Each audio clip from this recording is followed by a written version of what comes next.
Okay. All right.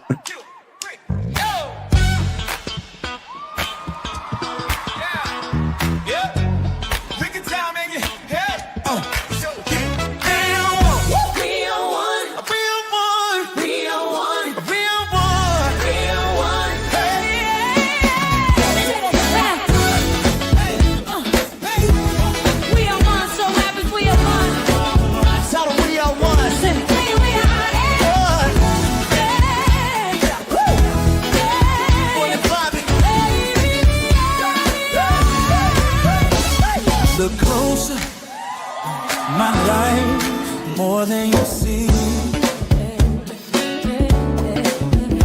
I've been through it, but I'm still me. 'Cause you're more than what you see on your screen, more than you talk, your judgment, you're mean. Built from the ground, sweat and believe. Caught my name out of struggle and grief. You wanna watch, then watch me cry.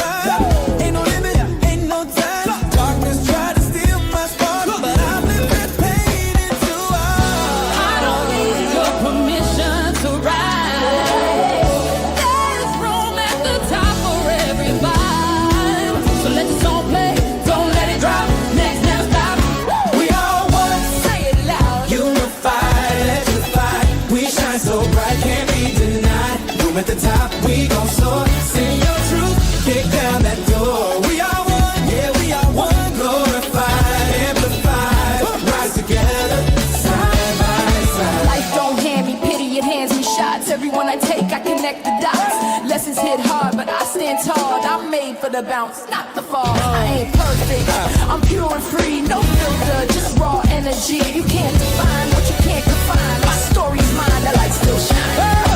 Look in the glass, flexion stairs. I face my past, climb my stairs. No one waiting cool, I'll build my crew. Gratitude's the fuel that gets me through. We are one. Unified, let's ride. Turn the volume, break the tide. Raise your voice, let's fly, let's soar. This is our time. Open that door. Hey, we are one. Say it again. Glorified, Amplified. Ain't no fear when we're side by side. Quick, slick, thick with ambition. Their mission, intuition and position. They said chill, I said nah, I'm ignition. Truth hits deep like divine transmission. Hands up, vibe loud, no division. Every color, everybody coalition. Talk your talk, but I live my mission. Unity loud, that's my religion. my actions, reactions, full satisfaction, abundance on repeat. That's the traction, let love ignite, let the floor explode. We create the rhythm, we break the code. Say it with me. Feel that pride, we are one. Yeah, unified, We are one. unified, electrified. We shine out loud, nothing to hide. Room at the top, we climb, we soar. Kicking down walls, we want more. We are one. You feel that? Glorified, amplified. We rise together. Side by side. We are one. Still strong. We are one. We are one. We are one. We are one. Yeah, yeah, yeah, yeah. We are one. We are one. We are one. We are one.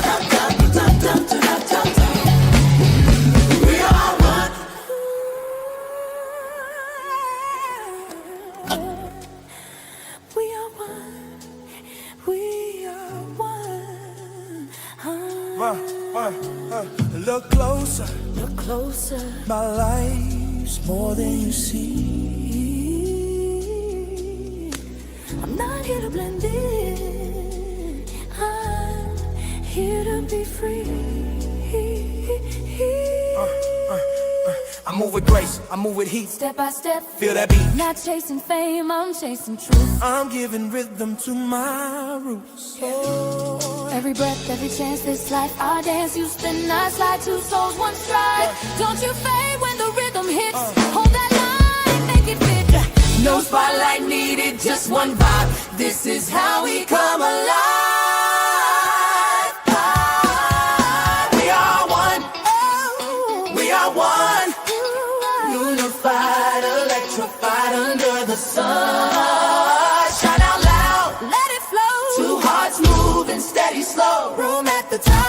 climb, let's soar. We are one forever. I'm learning from every fall, turning pain to rhythm, standing tall. Each tear taught me to see the rhythm's the lesson, love's the key. Every turn, every twist, freedom feels like this. Your hand, my hand, together we understand. Step back, move right, hit the twist, ignite. Roger Rabbit with the soul tonight. Cabbage patch to the bump, that's love. To the Dougie, lift it up above. Hit the shake, now the nay spine. We're moving through time, one step, one line. Old school groove, new school soul. We are one. That's the goal. We are one, side by side. Every move we chance with 9 times. Just get a band. I see it, to the sense. We fly high, electrified, ratified at the side. We are one. We are one. We are one. This is how we come alive. We are one. Understand, but we survive. Whoa. See, first of all, I create these major long intros, and then I just like pop Curtis up on stage. Hey, Curtis. What's going on, man? What's going on? Thanks for having me again, brother. Hey, nothing much. Everyone, my name is William Rochelle. You can call me Bill. You are watching Be You Live with Curtis Brookes.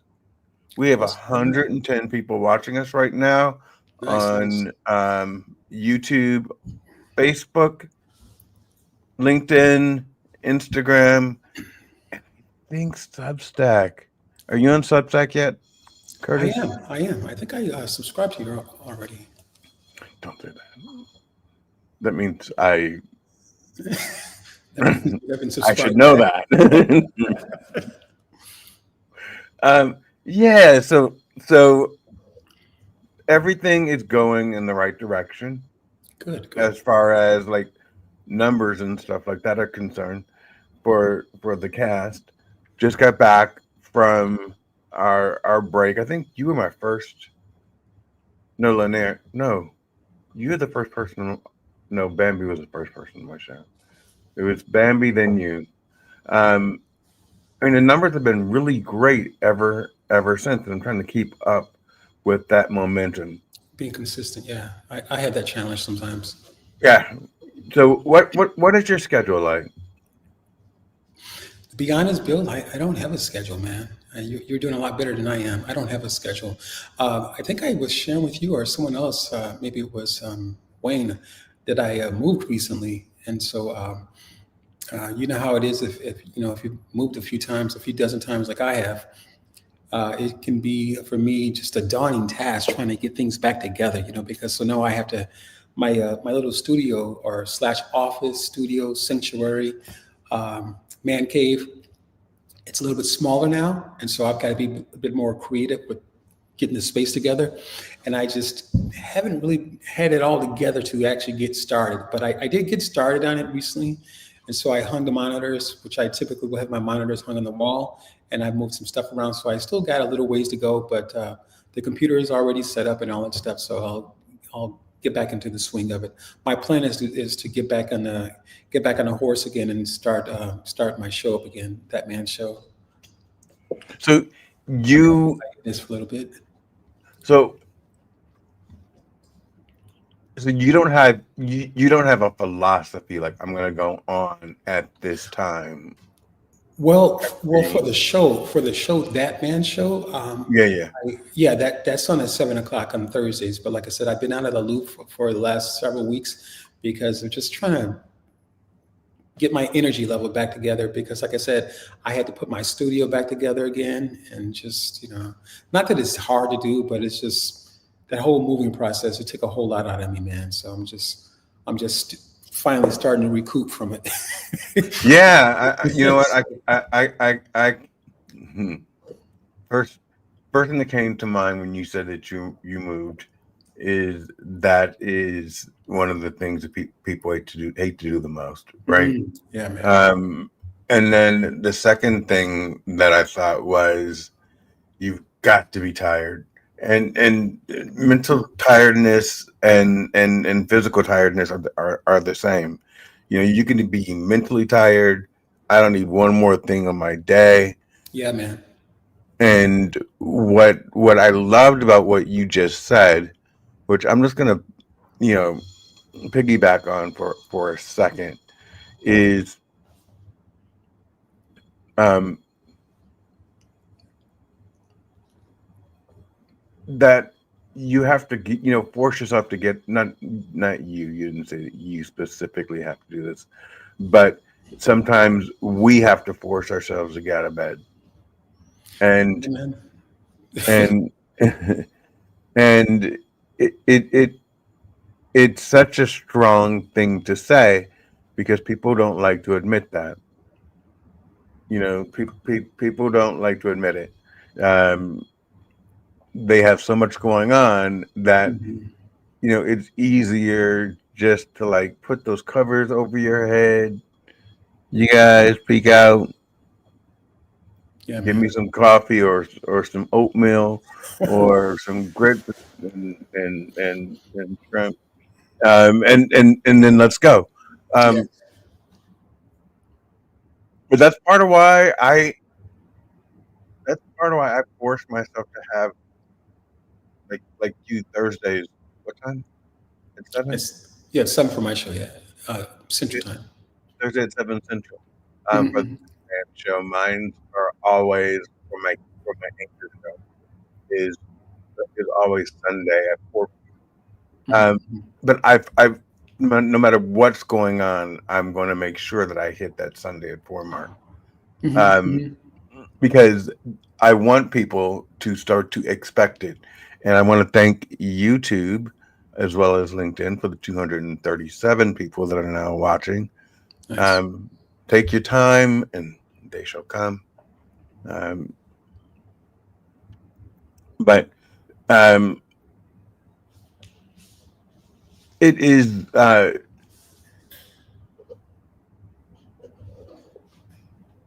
it's something that I've been struggling with like this week. You know, Hmm. just kind of not struggling to get out of bed, but struggling with, you know, okay, what direction do I want to go in? And you know, when you're talking about moving and putting things, you know, back in place and everything of the sort, and you know, I feel bad for you, and I apologize. Um, for being one more cog in your day. I'm No, gonna you're take good, my man. It's all good. I'm gonna take my minute though. I am. It's all good, man. I have viewers, so I have It's all good. to 298 to be exact. No, I have viewers. I have to fill this time, my friend. Um, no, uh, but it just reminded me that when your life is in disarray, when you know, I kind of looked, you didn't see it, but I kind of looked around my house like, okay, yeah, I need to be putting some things in order myself, Right, right, right, you know, in order to get myself back in line with my right, right. purpose. Well, you know what, Bill? I think I think the last one of the last broadcasts you did, and I was kind of joking with you, and I was like, "Hey, you seem like you're in a different headspace." Did you remember that?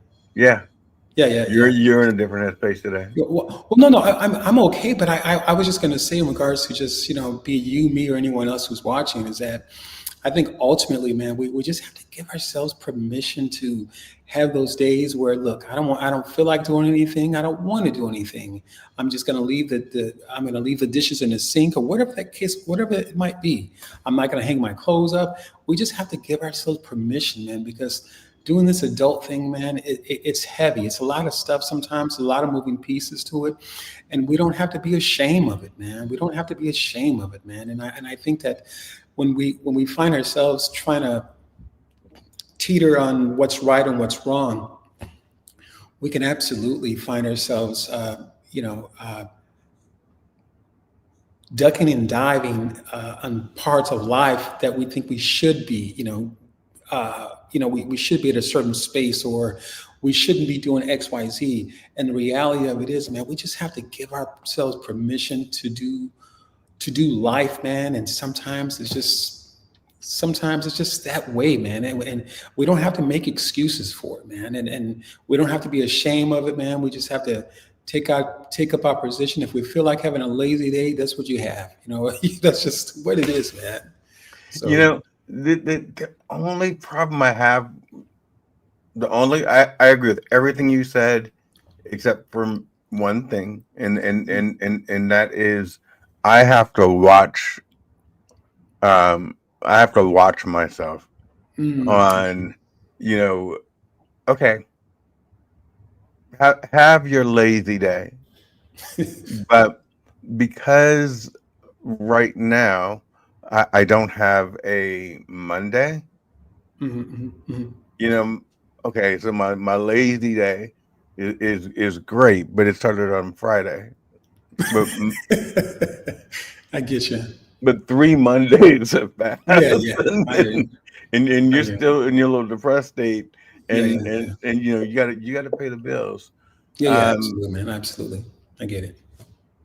so Absolutely. what one of the things that I'm gonna ask is, how, first of all, I don't know how I do it. How do you motivate yourself when you're having one of those down Mm. days? And the reason why I say I don't know how I do it is because I'm not conscious of it. Right, right, right. Most of the time when I'm doing it, I am aware usually that I just, my response I just gave was that was kind of funky. You know what I'm saying? Right, Like, right, right, right, you know, right. check your energy. Um, so I'm aware, but usually not in the second, right? But in the moment, I'm aware. How do you deal with that? Ah, man, that's a good question, man. That's a great question. For me, Bill, I think I love what you said, man, because I think the first part of it is being aware of it, man.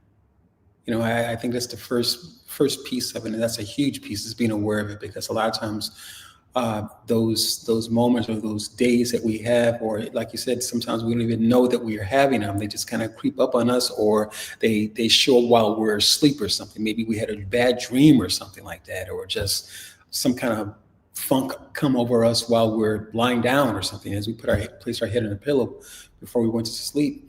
And but for me, man, I do a lot of reading. I do a lot of reading. I read my Bible, and I do a lot of listening too, man. To other people, other pastors. Just it's something to motivate me and things of that nature. It's hard to do life sometimes, man. And I'm not saying I'm not depressed, but I'm just saying that I think even for people who are dealing with that depression, or some kind of mental stuff going on, it's a lot of work, man. It's a lot of moving pieces to life, man. And I think that I think me and Wayne were talking not too long ago, and we were talking about life is an illusion. A lot of different things that have taken place are just an illusion. And what happens is that I think that a lot of us, we try to fill those vacancies for that illusion. And so it's almost kind of like having the dangling carrot in front of you, and or someone else has that dangling carrot in front of you, and you're never really going to get it, but you're doing all the tricks and doing all the different things, whether it be the marketing, whether it be the digital marketing, whatever the case might be. We're doing all these kind of different things to um, access access that space of a reality. And really, that reality is built on, or that illusion of it, a reality is built on what someone else has given to us, and we find ourselves going after it, chasing it, and a promise that in most cases, we're not going to get that carrot. And so we in a lot of ways, we've forsaken who we are, not really tending to tending the garden of our own hearts, man, and not really knowing who we are on a deeper level, because oftentimes chasing after that illusion is really superficial, man. So I think ultimately you get a lot of people who come from a superficial space, even in conversation, you know, and just kind of knowing how to say the right things at the right time. Because again, a lot of the conversations are just not authentic. They're just superficial, you know, because that's the illusion that so many people are chasing after, unfortunately. And it really does take a wake up call, man. It takes a wake up call to realize that, man, wait a minute. After I've done all this work, I've done worked as a CEO for this company. I've done this. I've done this. I've done this. I've started my own venture, or whatever the case might be, and you find out, man, you just don't know yourself. You don't know yourself, and then naturally, when we're put in certain situations, because we don't know ourselves, we're subject to completely lose it and have no kind of regulation on our emotions. So, So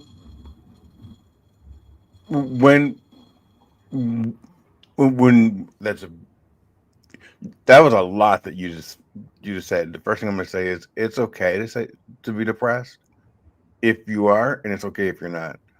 Um, and I'm very much into telling people that I get anxiety, depression. Sometimes it really depends, and my triggers, like many people, finances. It's it's a major trigger for me. Um, are you okay? yeah, I'm good, man. Good. Okay, all right. Um, when you were talking, I I just wanted to thank you for sharing openly that every day is not great, and sharing that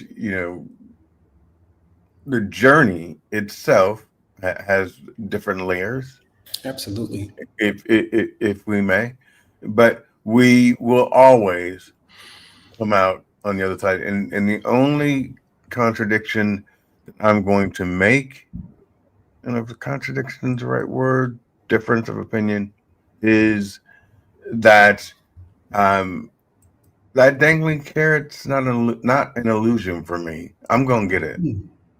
Okay.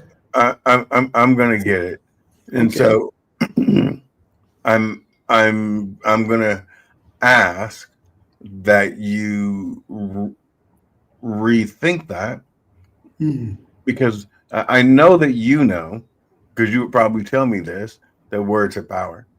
So when someone makes a statement dangling a carrot that you're never going to get, if you, my friend, with words having power, if you say that, you're never going to get it, never going to get it, never going to get it, never I was thinking gonna. the same song. Thinking the same. Of course you were. If you're thinking or saying out loud, then you're manifesting that negative. Well, let me clarify that, Bill. Okay, Yeah, first, in clarification of that dangling carrot, what I was speaking of is the illusion that that they have put out there. That's what I was meaning. So no, right.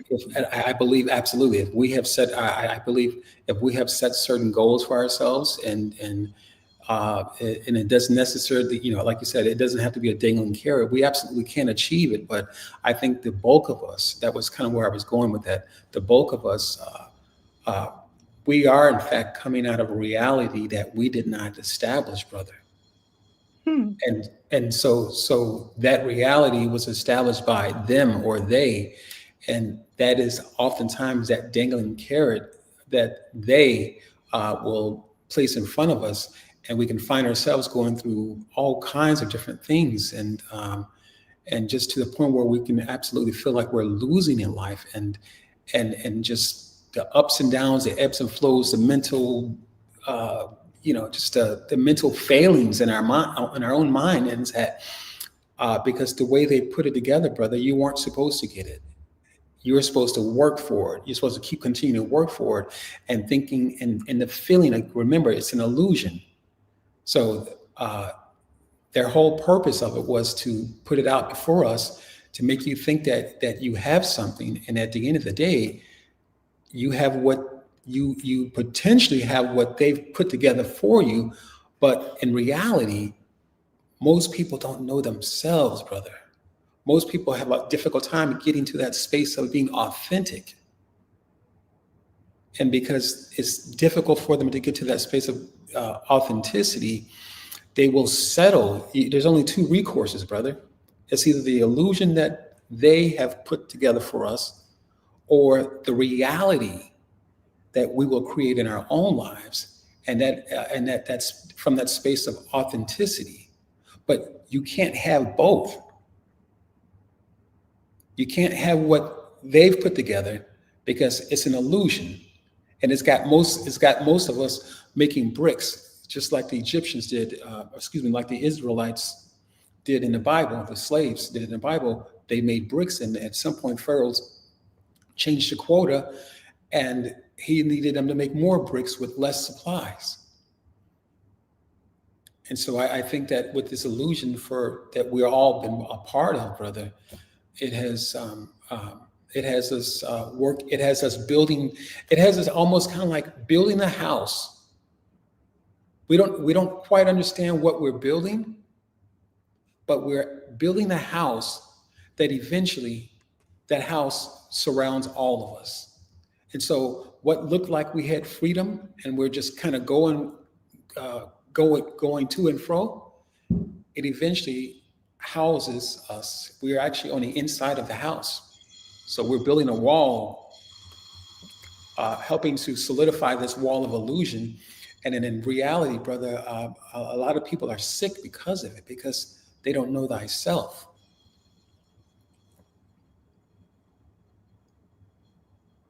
So you're saying that they're living in a cell that they're creating within their own mind?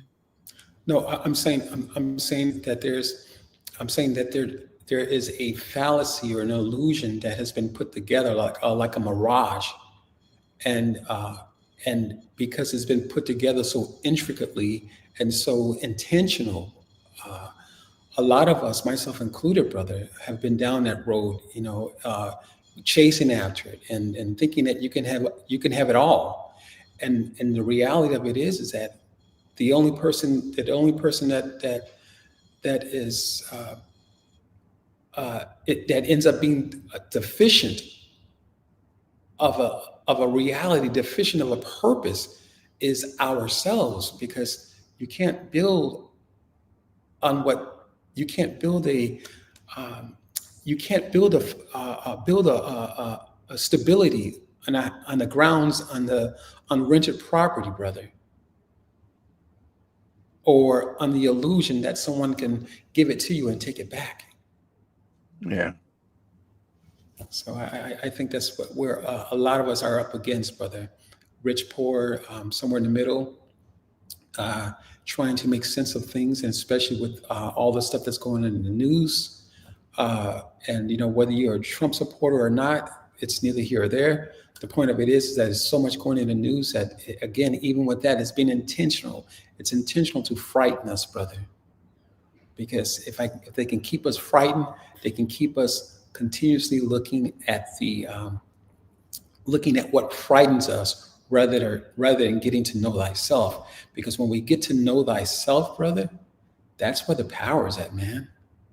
That's where the strength is at. That's where the vitality, that's where the resilience is at, the adaptability and momentum that we all need in life, brother. That's where it's at. So I hate to say this, and you know it. But Mike's question is really great. How do you know the difference between an illusion and reality? Well, let me answer that. Remember years ago, and I think I spoke about this in one of the broadcasts I did. Years ago, there was that that Marlboro Man, the guy that smoked the cigarettes, and so many other, along throughout life, there's these caricatures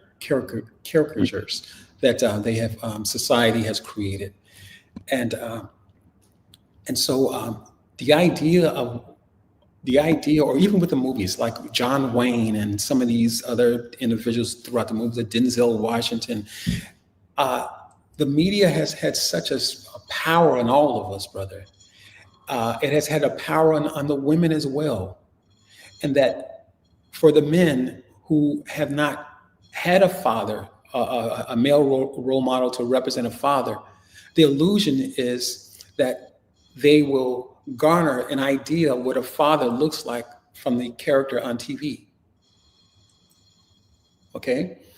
The illusion is that a woman would garner an idea of what the proper weight size, or proper size of what a woman looks like, or her size, her dress, and what she needs to wear, or how women are. A lot of times, women are dealing with dieting stuff because this is what society has put out there. So all these ideas and concepts have been put out there for a reason, brother, to control people, and uh, because the concepts themselves are ambiguous, meaning that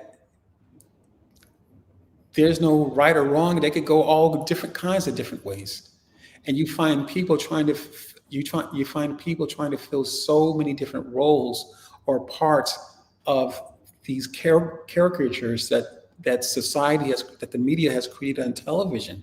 You have so many people trying to fill these different roles that people in actuality don't know who they are. They know themselves because they know themselves through the idea of what, like, for instance, like, perfect example. I've never met Denzel Washington, but from what I've seen on some of his roles that he's played, he seems like a super nice guy. But here's the thing: that movie Training Day that he did years ago, a lot of people didn't like Denzel Washington after that movie because he played the heck out of that role. I mean, as he's an excellent actor, but my point is that they assumed that he was one way. But when he played the character, the bad cop in Training Day, he played an entirely different role. And just because he played that role, people lost whatever. They decided not to follow him anymore. They fell away from, he's a mean guy, whatever the case might be. Yeah, I absolutely know he's religious. He is a religious guy. I think he's probably more spiritual than anything. But yeah, he's a man of faith. He is a man of faith. But that's not the point. The point of it is that the media gives us an illusion. Oftentimes, Curtis has his own show. Yeah, I do. Yeah, I think he's right though. Keep bugging yourself. But so the media gives us an idea or these concepts of what we should follow. What is it? The '60s and the '60s was everybody was free, do your own thing, kind of. Here comes the '70s and '80s. The '70s and '80s was not as liberal.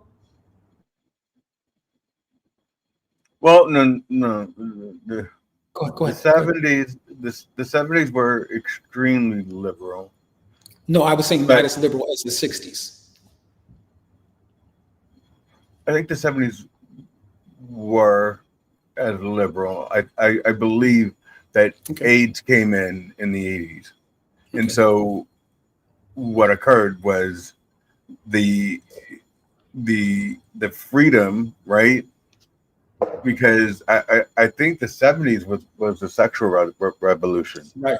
Right. I think that's what it was considered. So it was the '80s, and then with which now it's HIV, but in the '80s it was it was AIDS. I mean, people were dying within weeks. Mhm. So that Right. shifted. That's weird, but that that made it more people more liberally conservative, if that makes sense. Right, So they're conservative because they need to be just like we did with COVID, right? We all walked around with masks because we needed to in the moment. Um, anyway, go ahead. well, no, Sorry. I was just saying. No, you're fine. No, I was just saying in regards to just this illusion. Basically, again, you look at over time that we had an idea of what kind of man uh, represented us in the '60s. We had an idea what kind of man represented us in the '70s and the '80s. We had an idea of what kind of man represents us to the '90s and even on today. And on today, it's men, just being a lot more softer, I guess now, again, even with women, you have the women who were more so, taking care of their homes, and now to the present day, they don't want to take care of home now. So, you know, not all of them, but my point is that you have these ideas, and so people don't just wake up in the morning and say, "Hey, I don't want to do X, Y, Z."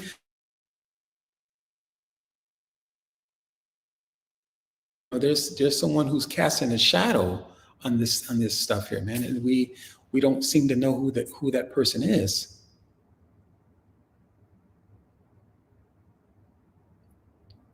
So you kind of bounced out for a second. Um, Mhm.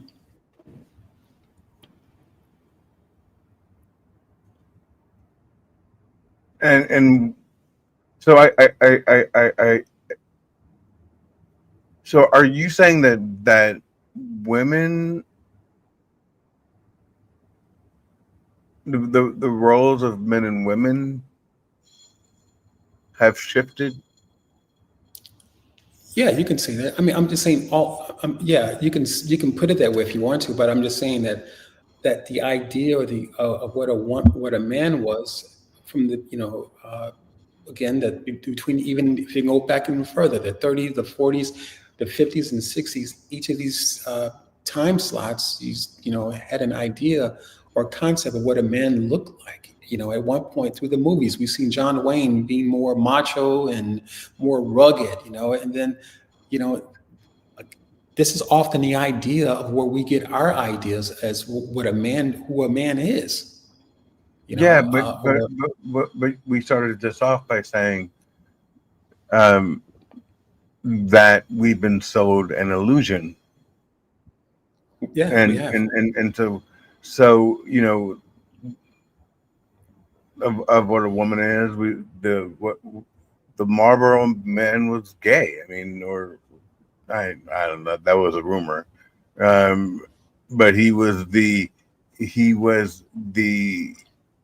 blueprint of what a man should be.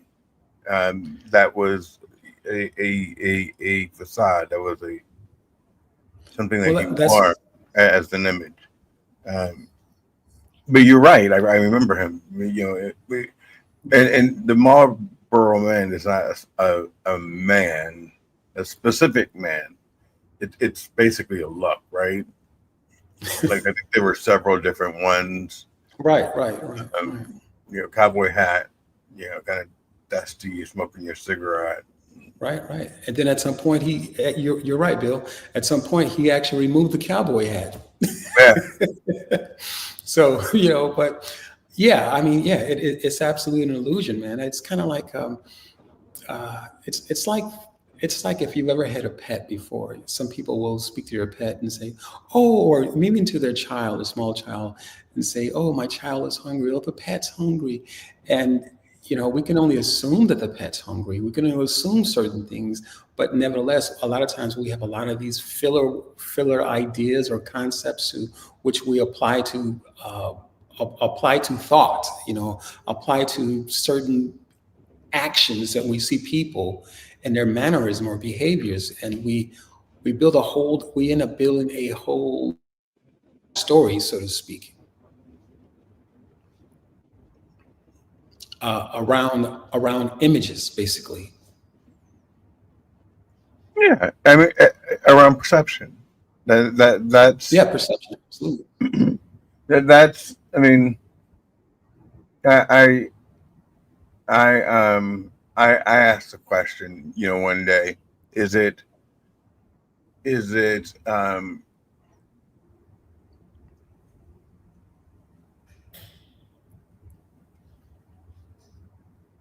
prejudice or perception? That's a Mm. question, right? So Yeah, it's a good question. is it prejudice or is it perception? So Mm. if Hmm. if a young naturally blonde, blue hair, right, or blonde, blue eyed guy walks in and gets his Starbucks and jumps into his S class, Or and BMW. he's about 16, 17, 18 years old, you know and you think, oh, look what daddy brought him. And then you see, you know 15 minutes later, um, same scenario, and Trayvon Martin walks up, right? Well, I don't want to put a specific person on it, but um, somebody else walks up and you know grabs their latte from Starbucks and gets in their S class, and you say, "Oh, how's that kid?" First of all, you question it. Oh, how's this kid have this S class? And then, um, within moments, when I say you, I'm talking about me. Okay, just don't, no one get mad, okay?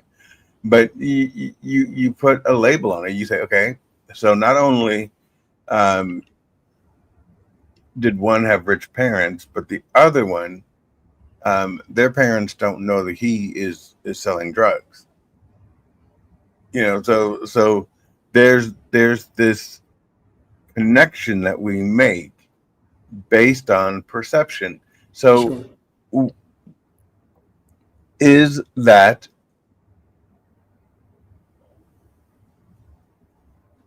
is that wrong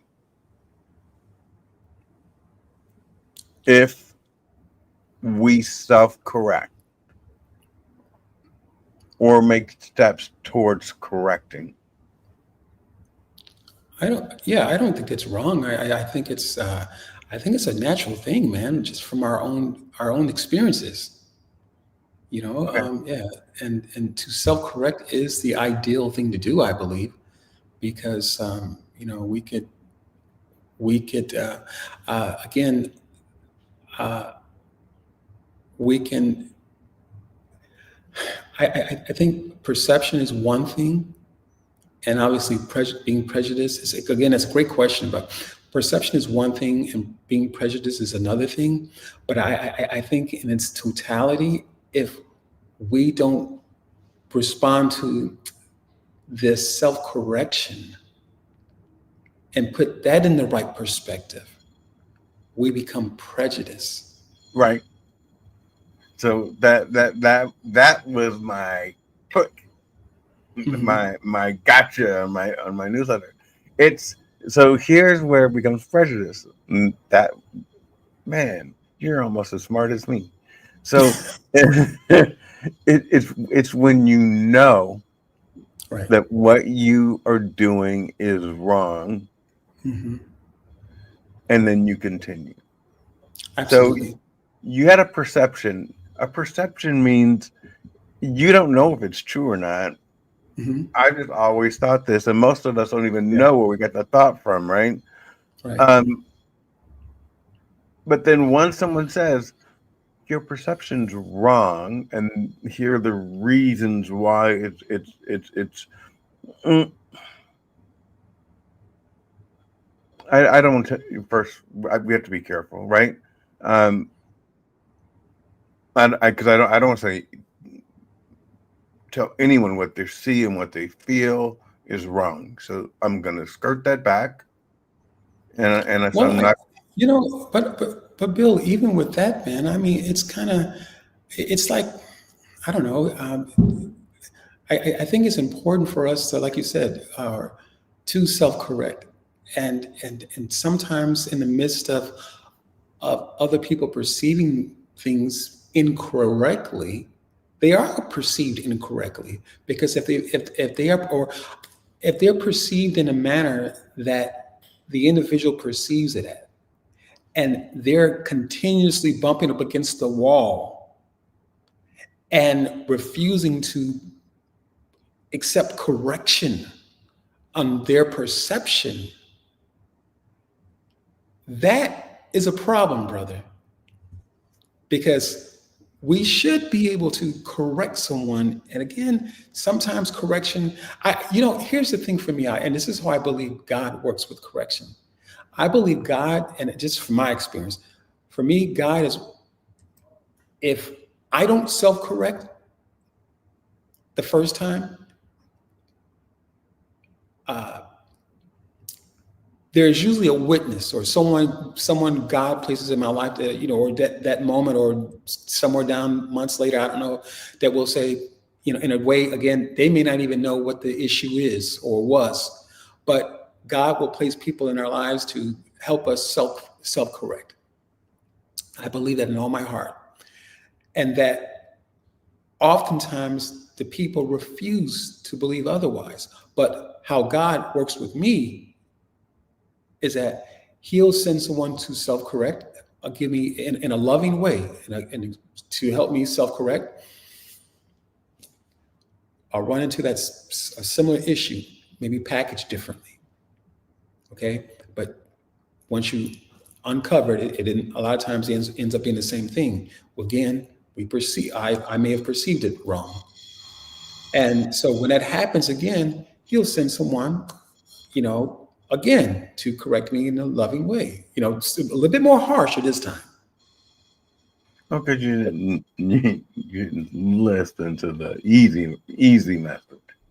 Yeah, but then that last time, for me personally, has been my experience that if I'm unwilling to self-correct, or being stubborn about self-correcting, knowing the truth, or at least not allowing the truth to come in, or not allowing God to use those individuals who He decided to use to help me self-correct.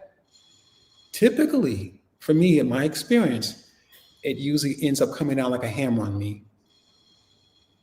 And that's why for me personally, I'm quick to self-correct, because in my experience, God will usually come down like a hammer if I have not if I have not allowed the people that He's used, or to be mindful that, hey, you know what, to look at this from a different perspective, or just again to flavor this thing with, or whatever I'm looking at, with the proper seasoning, the reasoning on this thing here. And when I don't do that, my experience is that God will come down. God will come down like a hammer. Again, not that He's an evil person, but is that sometimes when you know the truth, man, oftentimes people talk about sin. Sin is not necessarily a sexual sin, or all this other stuff that it's knowing the truth and doing other than. That's what sin is about. It's knowing the truth, because if the truth has set you free, why on God's green earth would you go back in and put yourself back into captivity? So that's what sin is about, man. It's not, I'm not trying to minimize it, but the reality of it is that we can be overtaken by our own desires, man, and a lot of times those desires are, again, those desires are put out there, man. All that crazy stuff out there that we see on television. Sometimes those things aren't even our. Sometimes those thoughts aren't even. A lot of times those thoughts aren't even our thoughts, man. But they're just saturated the ethos, brother. And So, so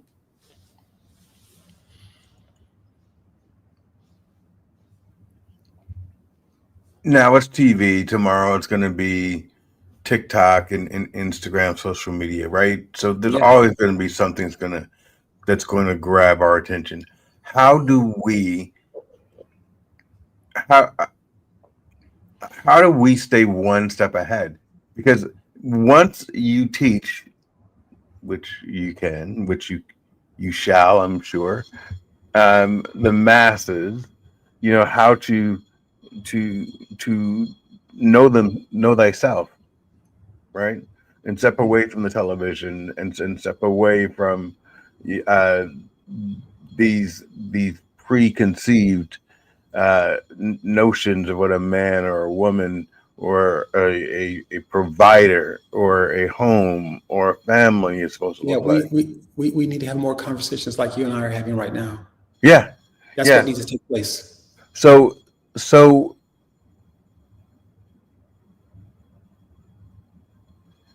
how do you do that as the subject keeps moving? Because television is something we're all looking at. Hmm. What does that mean? It means that when when I was a little boy, I would come home in the snow, and at 7 o'clock Central, a television show would come on, and I would know it. I don't know. It depends on the day, but if you're in the Midwest between 7 and 10, those are your prime time hours. You know, so now it's shifted. You don't you're not looking at absorbing content, data, news, reality. We're assuming our reality is different. The way that you see it, what your mind is being fed. So how do we evolve? How do we pivot? Well, well, that's what I was saying a moment ago. Is that we need people. We need to be able to have more conversations like you and I are having right now. We're talking. We're having a conversation, and so what happens is that when we have these different conversations, your train of thought shows up. My train of thought shows up, and in the midst of our different thinking, again, not labeling right or wrong, is that you garner a different perspective. I garner a different perspective. And when it jives with me, or at least connects with me, I'm having an aha moment.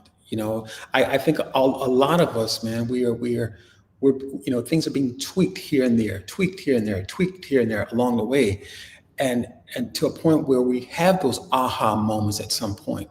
But it takes having conversations like this. It takes really just being prepared to just disconnect from, and I wouldn't necessarily say disconnect from social media in its entirety, because I think it's important because there's so many people who are on social media. But when you can use social media to have these kind of conversations, when we can use social media, can have these in-depth, authentic conversations, man. That's when the cover is blown off of a lie. You get what I'm saying?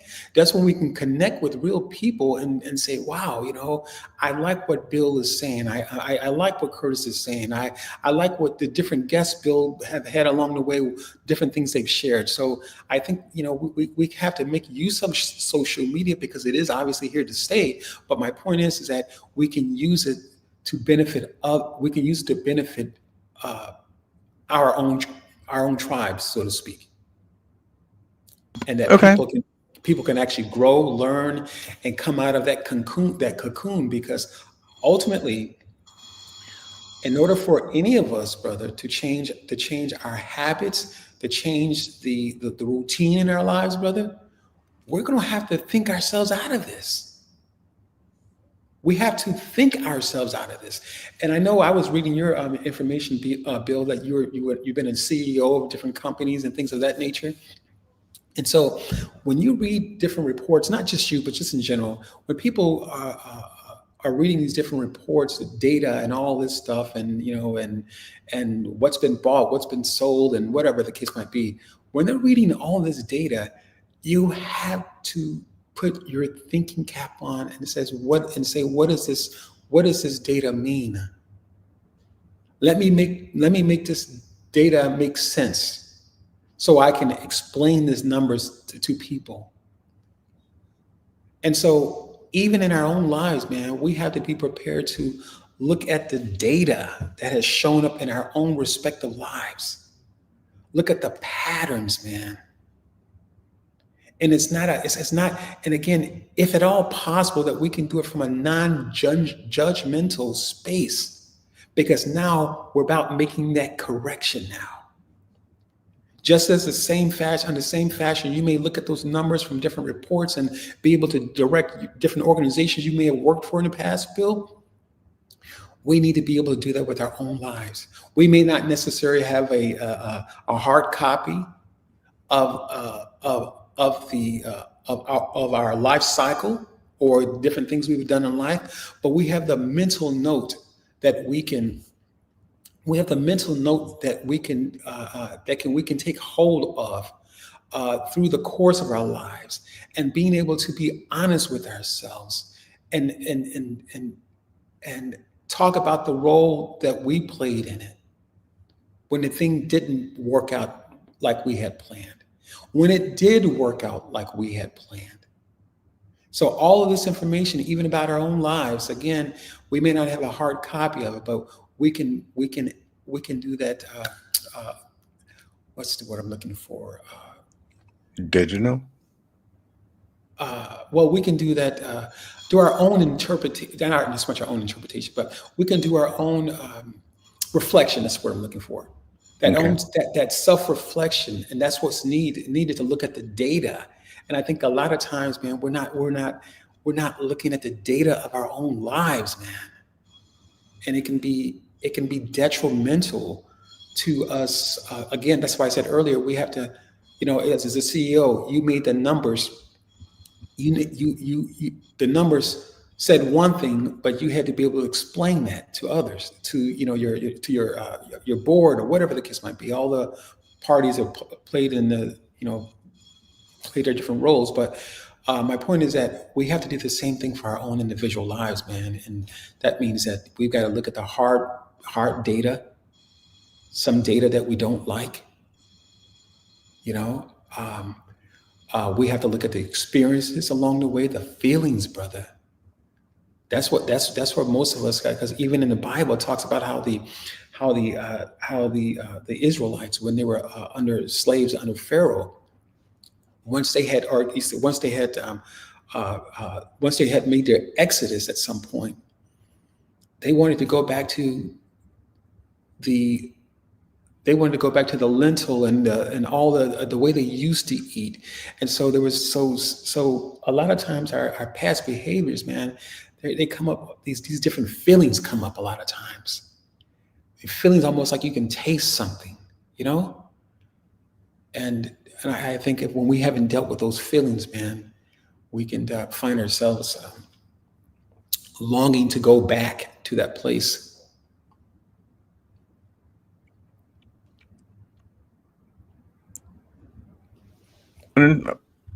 Understood. Understood. Um, Yeah, somebody's going to come out of some stuff today with that information, brother. Somebody's ready to come out of that dark place, brother. Because I think we just really have to take a hard look at the data in our own lives, brother. We really yeah. do. Every time we have a conversation, I believe that it's different people, but you elicit a very similar response from the audience, which is life changing. People connect Mhm. with you. Um, Someone asked me a long time ago what my intention is. I don't know, with my show. I said I don't know what Mhm. my intentions with the show, but I know what it's not, and it's not to sell someone something. It's not, an infomercial. It really is to just talk about things that um, are going on as men Right. of a Right. particular age, um, and it's really. I mean, anyone can relate, men, women, but we all have different lenses. Right. So, men have different challenges. True. Women connect easier, in my opinion. In my opinion, um, because a woman, they'll share more openly. I'm feeling sad. I'm feeling depressed. I don't like my husband or my boyfriend or whatever. They talk. We are meant to. We're told, conditioned, uh, to man up. You know, don't cry. Don't share your feelings. That's what I was, as a Mm. kid told. Um, so I finally, guys are more open to talking about things they're dealing with. Um, but Yes.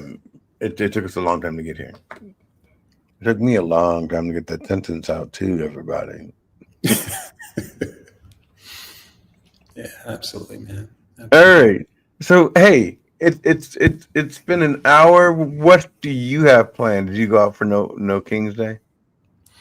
I did, man. I didn't. I was actually working on my website, man. I didn't do a whole lot, and yeah, working on my website, man. And to be honest, Bill, I just trying to stay away from a lot of the news. It is unfortunate, man. It really is.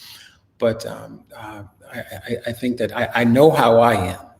Kind of like we're alluding to earlier. You being aware, of certain things. I know how I am. I know how I can get drawn in with the news and all that stuff, and to the point where I'm just like, rah, I can get that way, man. And so I have to be aware of that for myself, and again, knowing for which purpose, because we may not like what's done, but there is a motive behind it. And if we can find ourselves falling into the motivation of that which they have created for us because they want us to respond a certain way, they need for us to respond a certain way. And so I choose not to. I choose not to give them that. For my own peace of mind. Again, no, I don't like it, but hey, I think that there's a preparation that needs to take place for all of us, man, and we can find ourselves, ignoring the warning signs. We can find ourselves ignoring those signs because, again, a Bible reference, really quick. Noah spoke of that it was going to rain for thousands of years, hundreds of years, and whether you believe it or not, the point I'm making is that there are signs leading to whatever it might come. Whether the earth floods or not, I don't know, and I'm not saying that it will, but I'm just saying that there are signs that are certain things that are coming, and whether these things have been spoken out loudly or spoken out publicly, it does not take away that there are certain things that have taken place, and that because those things are taking place, there's going to be ultimately there's going to be a certain result that they're looking for, and so we have to prepare ourselves, brother. And if that means getting our mind together to be able to weather the storm that's coming, getting our minds together to weather that storm, and that's the space I'm in, man. And I think I don't know if I told you I'm starting an online church, so it's called Faith Alliance Ministries. Okay. Yeah, so I've got that underway, and I've got my show that I do weekly. Uh, excuse me, that I do weekly live streaming on LinkedIn. I share it out to YouTube and Facebook called That Man Show. And yeah, man. So we talk about more stuff about kind of like our conversations. And I love being authentic because it's not. It's taken me a long time to get here, brother. It's taken a long time to get here. You don't just show up. You don't just show up being authentic one day and say, "Oh, I'm going to be authentic." No, you have to go through the process of peeling back the layers of, because along the way, man, there's a lot of stuff that's been placed upon us, man. Just I like to call it the rubble. A lot of the rubble of life, man, has been placed upon us, and we have to learn how to find our way out from under that. And I, what I'm struggling with is finding my way out from under that while I can never say this word simultaneously. Um, Listening to the words that I'm using in the moment, because I said, as we discussed earlier, I firmly believe the words have power. So absolutely. so I I I catch myself all the time, Mhm. all the time, and in the middle of me talking or having a conversation, and I'll hear it when I do it, just like I heard it when you did it, Mhm. and I'll hear it when I say, oh, I don't, or we don't, and that's a limitation. Mhm. Mhm. That we don't do stuff like that. Is putting a limitation on my life, which I refuse to do anymore. So Well, you're I, doing a I lot better, Bill, than most people are because most people aren't prepared to. Uh, most people aren't prepared to do this work like this, man. Like I said, it takes energy, brother. It takes just actively saying, you know what, I'm going to be aware. You have to even say those words to yourself sometimes. I'm going to pay attention to what I say, pay attention to how I say it. It takes energy to be on your, to stand at the gate, man, to ensure that the right things are getting inside, brother. It takes energy, brother, and a lot of people just don't want to do that, man. They just kind of take what life has placed upon them, man. And I'm telling you, you don't have to. You can change it, brother. You don't yeah. have to take this garbage at people because ideally, man, the psychologists say, and I believe it's true, that hurt people. And so if you're trying to get out of something, or if I'm trying to get out of something, it makes sense to guard what we say, guard what we watch. It's not so much what we say, because as it is also what we watch, what we hear, what we allow to, the conversations other people are hearing, what we're putting in here, man. It makes sense to be on guard what goes in here, what we hear, what we watch. And that is the beginning. But again, it takes an internal revolution must take place. Seriously. There must be a yes. Thank you. Wow. There must be a yes on the inside that we have quietly and confidently spoke to ourselves. There must be a yes. Because if not, we're going to be subject to the things that have gotten us all wrangled up in the beginning. And at some point, we've got to dispel that energy of that thing is knocking on the door, that thing that keeps wanting to get in. And we've told it no 1,000 times, and we got to keep telling it no 1,000 times. And we have to be prepared to fight back because rest assured, brother, the other people around us, if they're not changing, ideally, their stuff is kind of like the old saying of crabs in a barrel.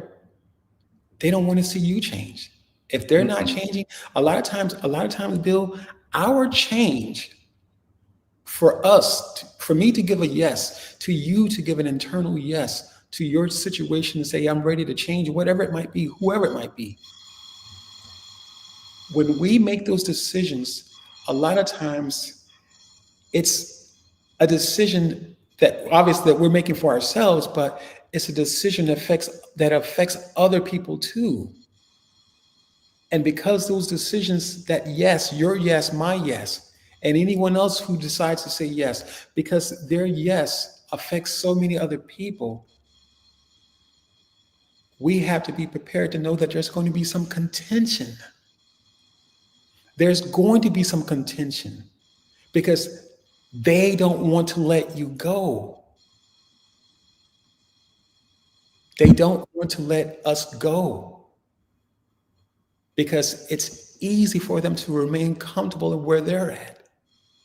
Whether you're in and most people, that's and for most people that's an unhealthy relationship. But the reality of it is that a lot of people don't know what a healthy relationship is. Most of us don't. So and again, it's if they're already in an unhealthy, if we already have an unhealthy relationship with that individual, or we throughout the course of life, we've had unhealthy relationships. For us to say yes to ourselves, to change, as Mike says, saying yes to the I am, and make that change, man, because it takes power, brother. It takes power to break loose from the shackles of our mind, brother. So, as Mike said so nicely, it is truly saying yes to the I am, yes to someone higher than ourselves, brother. Because by my own effort, man, I made a decision, or you made a decision, or whoever else has made a decision. But that's the beginning. But the power that's needed, brother, is to continuously go back and be consistent, to go back when I drop the ball, to go back and pick it up again, to go back and hop in the saddle again. When I fall up short, pick it up again, to go back, to go back. It's not easy, but nevertheless, through, as you were saying earlier, through our consistency, brother, you're going to break the inconsistency, and be prepared to receive the inheritance. Be prepared to receive what's on the other side of consistency. Because we already know the turmoil that's on the other side of the Hmm. inconsistencies. But yeah, man, so I hope that answered your question. You did. You did. Very eloquently. Mike thinks that you are fantastic, Mike LeBlanc. Um, I sent him a link to the show, by the way. He chose not to come up. Um, so, hey, tell everybody how to kind of get in contact with you, and why would they want to get in contact with you? Why would they want to get in contact with me? Great question. Well, yeah, absolutely. Again, as I said earlier, I do a show called That Man Show weekly on LinkedIn. Share it out to my YouTube channel, which is at Men's Life Coaching. Again, that's the @ Men's Life Coaching over on YouTube, and also my personal Facebook page under Curtis Brookes. That show takes place at 7 p.m. Central Time. And why would you want to get in contact with me? Well, if you are a man and you are ready to let go of some of the challenges that you're dealing with, one of the things that conversations I had with God this morning, or just maybe a couple of days ago, was that a lot of men are dealing with being invisible. And I say invisible, obviously not in the sense of being invisible like hocus pocus stuff, but being invisible meaning that we're trying to establish ourselves, a presence, And I think through that space of where we feel invisible, uh, we lose our voice. We lose our voice. We can find ourselves just saying yes, yes, yes to all that other stuff that's out there, rather than saying yes to ourselves.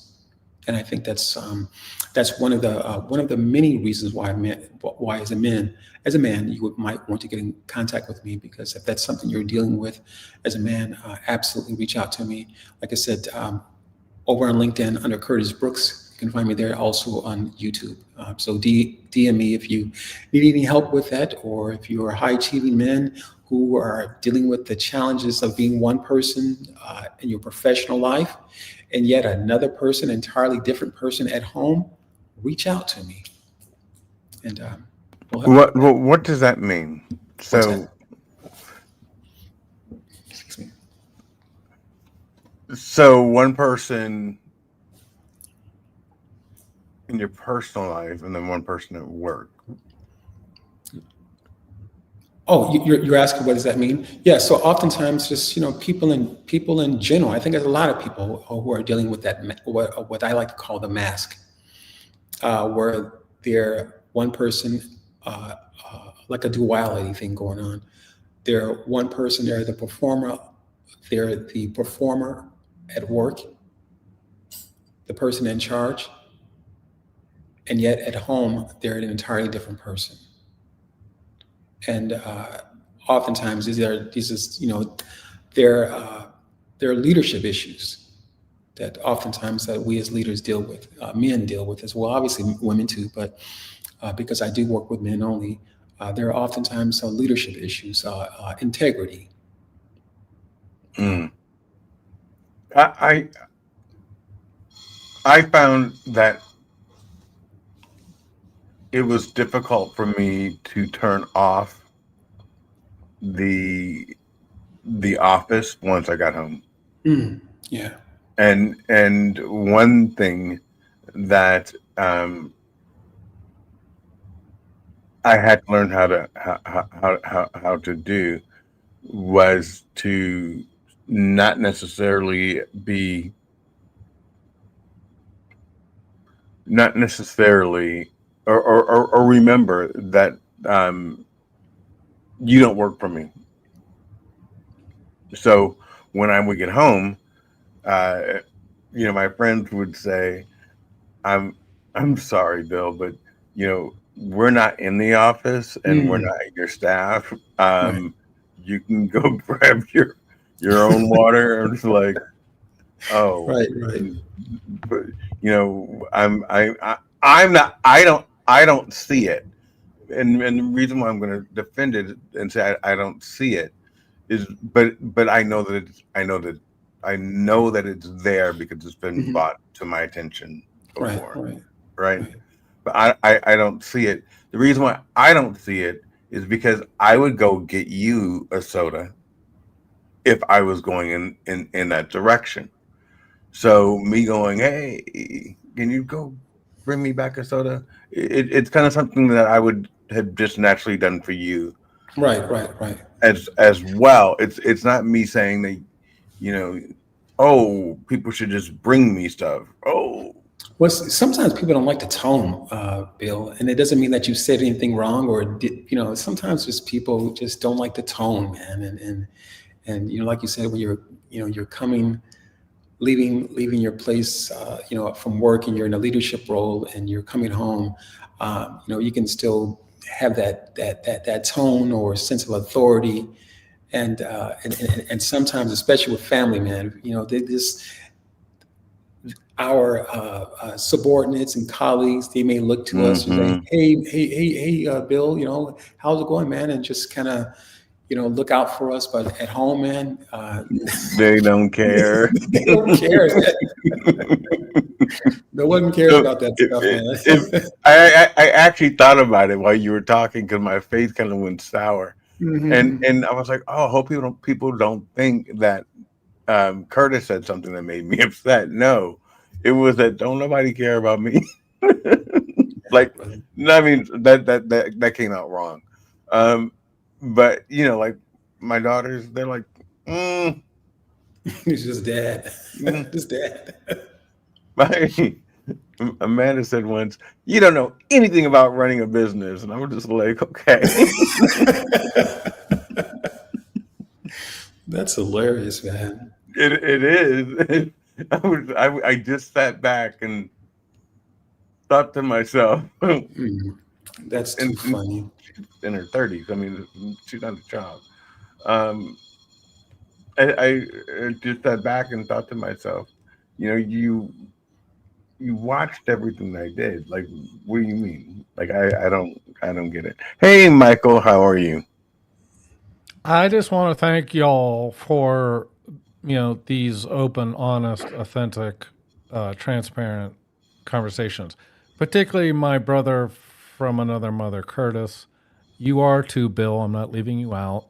Um, but I find that there's a lot of things that Bill says that I am absolutely resonating with. Thus, all the That comments I say? on YouTube. No, no, Feel sorry, Bill. surprised. On occasion, something you say, but no, I'm kidding. Actually, see, this is the thing that I really want to encourage everyone to do, and that is Talk to steal me. and well, can you stop getting ahead of yourself? And it's not always about you, Bill. Should be. No, is to have these what I call generative discussions. So, and more importantly, Bill, you should be having with people you disagree with. And the reason I say that is there's too much division in the world. I'm talking to you Yes. Well, can we stop? right this second. Okay, we're not debating varying viewpoints right now. We're trying to find unity first, right? No, in all seriousness, though, I think it's important that that we have these dialogues, and I feel especially what you were just talking about, which is men really need to boost up their EQ and maybe turn down their IQ a little bit, and really just start being real and first with each other, with guys. Hold on, We need we got hold on. So you think that in your opinion, should turn down my IQ? okay. Can you? This is not about you, Bill. I keep on saying this. Men in general need to focus on I have EQ thousands and and dial. thousands of followers that are listening to you right now. They Okay. hang on your every word. Yes. I'm super important. Wee!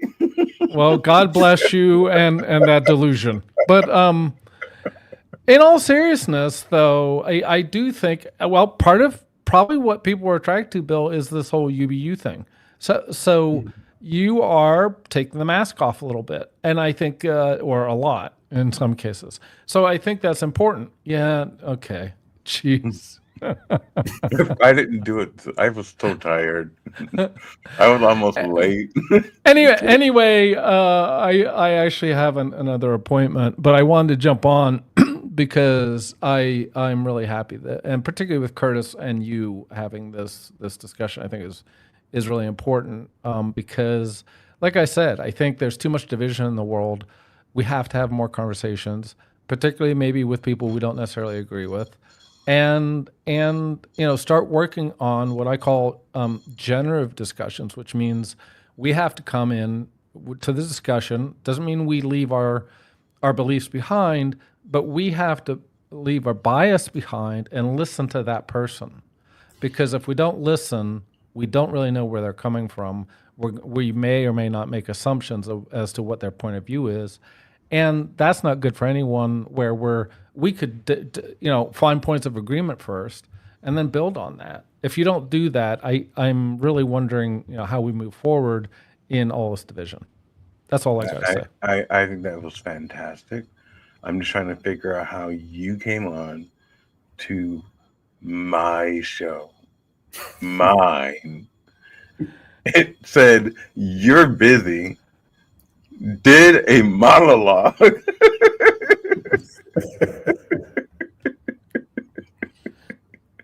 And now you want to be like, "Peace out. I got things to do." I know you love me, so you're gonna take this. The one thing I am intentional about, though, in all seriousness, Bill, is when I'm here, I'm here. So Yeah, you are. I am pouring myself into this moment. And I I think that's appreciate another thing sometimes we don't do enough of. And I learned this the hard way when I had my quadruple bypass. I'm like, I don't know what tomorrow brings. I just lost two people. In one was a best friend, one was extended family member. We don't know what we have, and so we better get her done right now, and love on people that we need to love on today. we do know tomorrow that Michael, we if I will could, hear. We do know that tomorrow we will hear about your quadruple. See, see, Curtis, why am I friends with this guy again? All he gives me is a hard time on Michael, air. you sound, Michael, Mike, your voice sounds so healthy and strong, man. It is. So it's even hard to believe that you had to go through that health scare because you sound so together. Well, I give God all the credit for that because, long story short, I wasn't really aware. I mean, I didn't have a heart attack. And so I failed a stress test and I went right to the emergency room. And from the emergency room, I went to the hospital where I had the surgery a week later. Right. So Wow. God was, I don't believe in coincidences. So Absolutely. Yeah, same here, brother.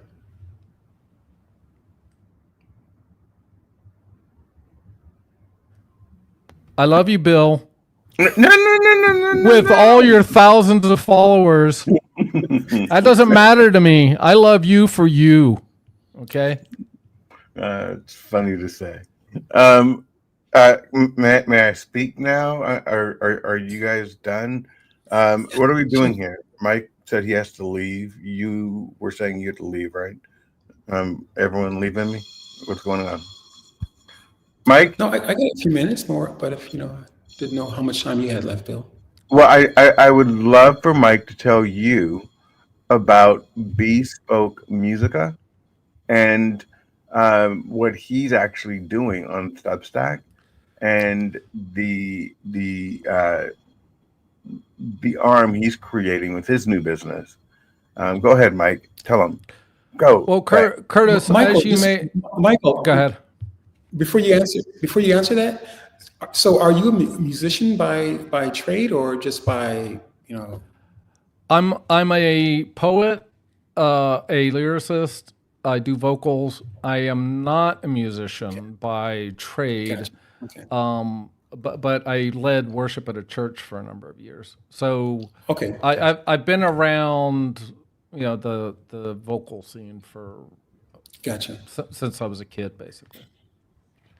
Nice.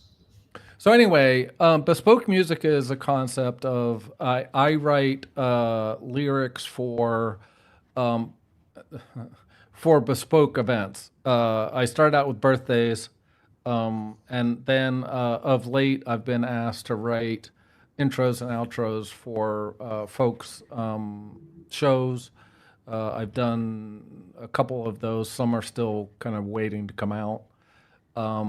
So I said, well, why not just start monetizing that? So the concept is basically to craft bespoke tracks for bar mitzvahs, birthdays, weddings, any special event where instead of playing, one of the top playing songs, you can actually have a bespoke track done for you. So that's the idea.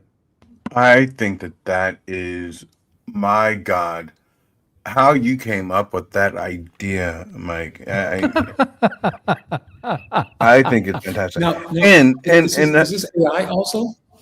is it what? Is this AI? Yeah, this is using. So I write the lyrics. The AI does the tracks, the songs. Gotcha. Yeah.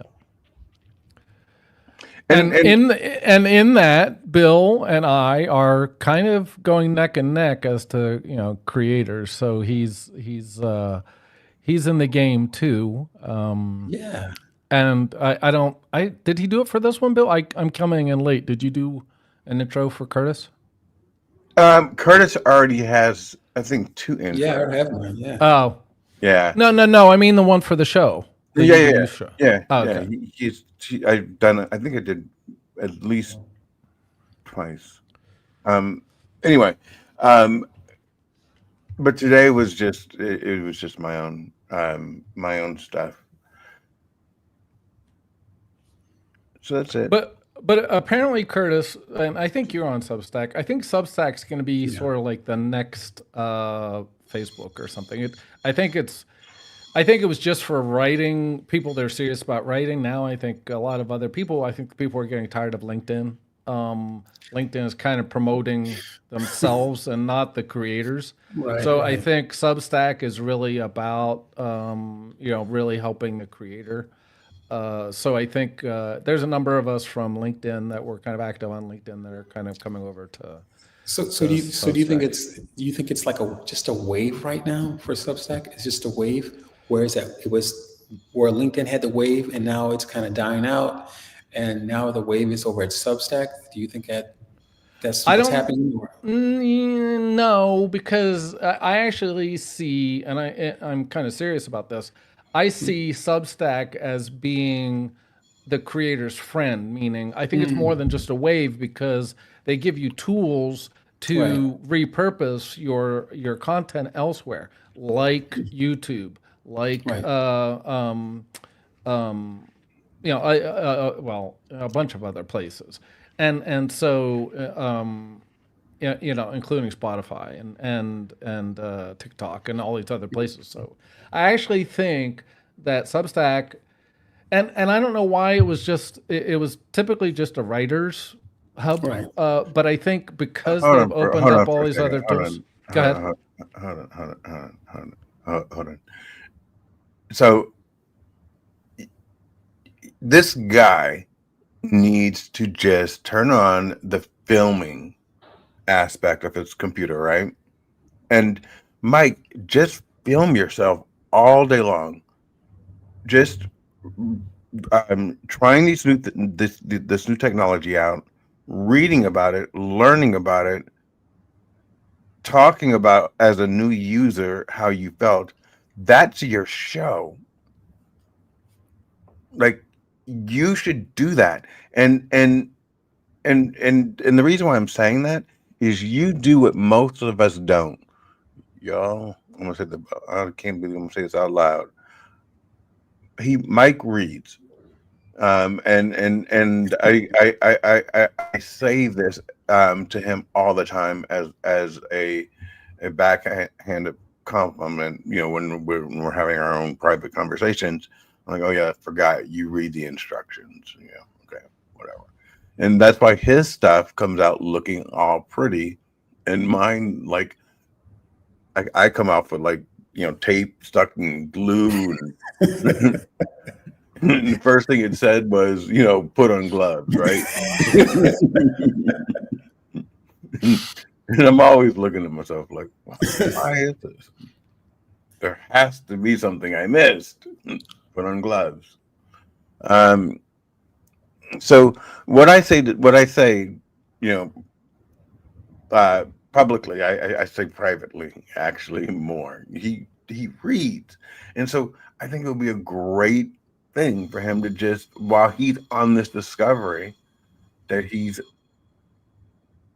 literally like, oh, my mouth goes here, then I do this. Oh, look, and he's just talking to himself. I'd watch it and then have Substack do like little like 30-second clips out of his 2 hour or 9 hour life. I hate being on camera. I don't know why, but You I don't do. have to be on camera. In fact, I think that you should warn us before you turn your camera on. I've told you this before. Like, bro, don't do that shit. I mean, sorry. Don't. Like, literally say, I'm about to turn on my camera, guys. I mean, it should be like a warning that goes out. Do I scare you, Bill? No, it's not fear. It's just like, what if I was eating? I don't believe you just said that. How rude. Just for that, Bill, I'm leaving. Bye. No, you're not. That's funny. So anyway, uh, um, Shawn Michaels. I don't know what you missed. I don't know. It was a great show. We're kind of winding things down now. Mike took all his toys and left. This is the after show, I guess. This is how it goes after the show. He takes all his little toys, he leaves, then he starts laughing, then talks about for hours about what a great songwriter he is. Then then to When you be got it, flaunt it, Bill. You know, then don't be to jelly. to be nice, right? To be nice, Curtis, he'll say, "Oh, yeah, Bill and I are kind of doing like almost neck and neck." So what was that? That was like the obligatory. Oh, okay, I mentioned the fact that Bill does his. Now let's talk.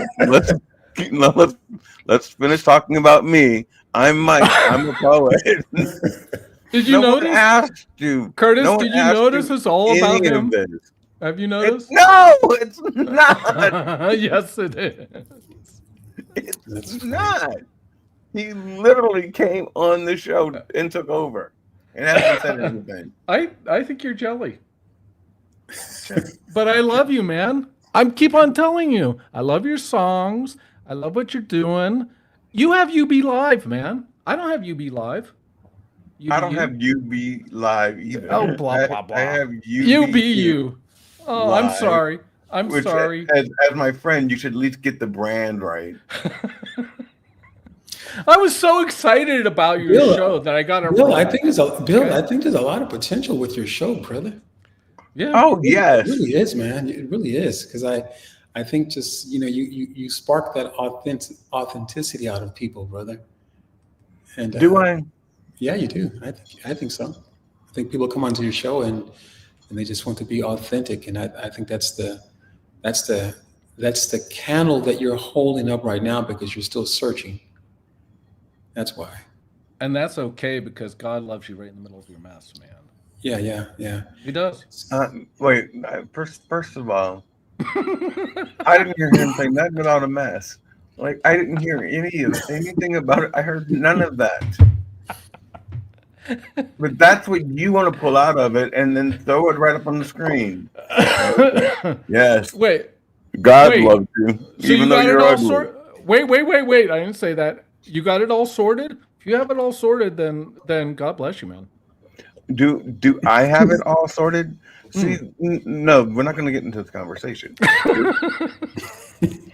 It's not going to happen. I'm not going to fight at 5:38 on a Sunday. This is my wind down time. This is where like I let all of it out. I just woosah, and I let my spirit just soak in all that good energy.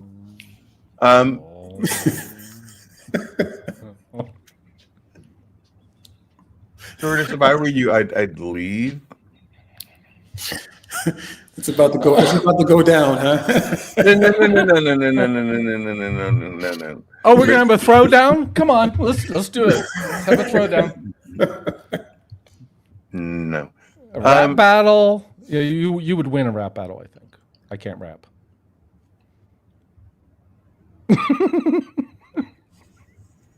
I have 4 or 5 different things I want to say right now. I know, and you can't. Yeah. I don't know how this got off the rails, Bill, but I'm loving it. I allowed you. Yes. That's all of it. This is You Be You Live, people. No. Unscripted. Well, no, the show's over. Like it ended like 9 minutes. Okay, behind the scenes, unscripted. Yeah, Bill, I mean, you have to turn the stream off. I just what it's kind of interesting, right? I actually thought about this like one other time, because we normally after a show, we in the show, the outro music plays, and then we come back up, right? Like this, and have conversations. And sometimes I'm sitting there and I'm going, wow, this is actually better than the show, because on the show, everyone's kind of performing Yep. a little bit.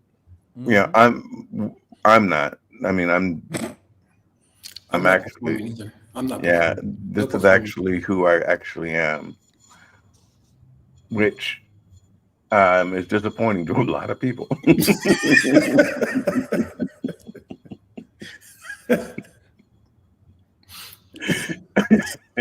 You know. Well, you should celebrate. You should celebrate yourself more often, Bill. You know, why do you say that, first of all? Curtis? Why do I say that? Yeah. I think right away I just see that you don't. So do you know I've never had a birthday party? See, there you go. Yeah, and You have to. all right. You come in? No, I'm good. Oh, okay. All right. Mike. Yeah. Mike. Yes. So we're gonna wrap it up so that we can let Sir Curtis Brookes. Did I spell your name wrong? No, it's spelled correctly. No, it's not. Curtis, Curtis. Yeah, but I thought your last name was an E. No, I see. I'll fix it.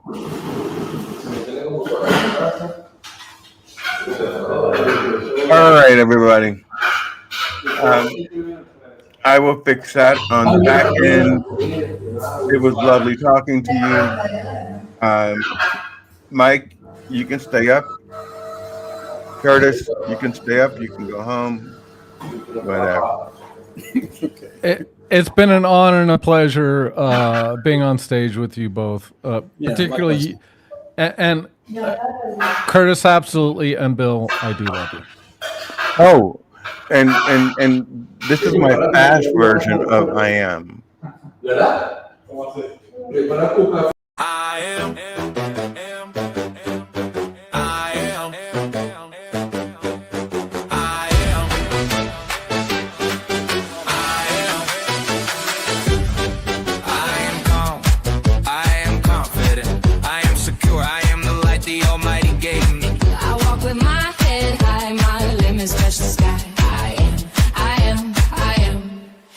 The source, I am the power, I am the one, I am that flower.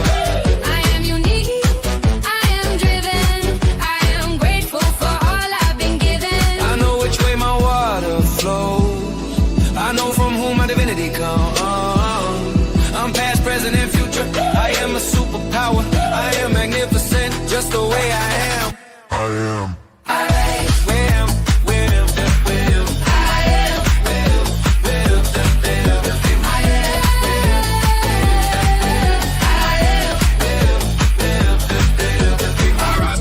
Remember who I am. I shine because I know whose I am. I breathe, I burn, I bloom, I glow. The river in my soul knows where to go. I walk with my head high, my limits touch the sky. I am.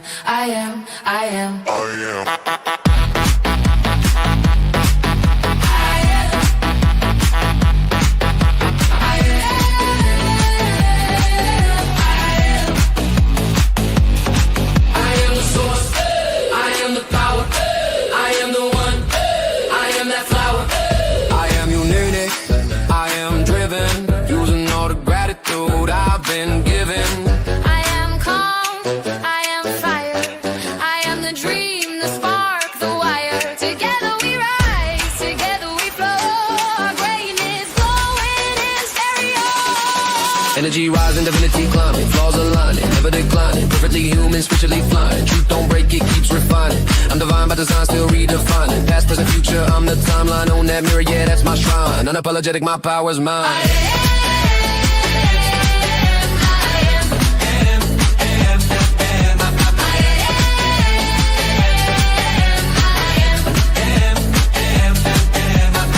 and flawed, confused and odd.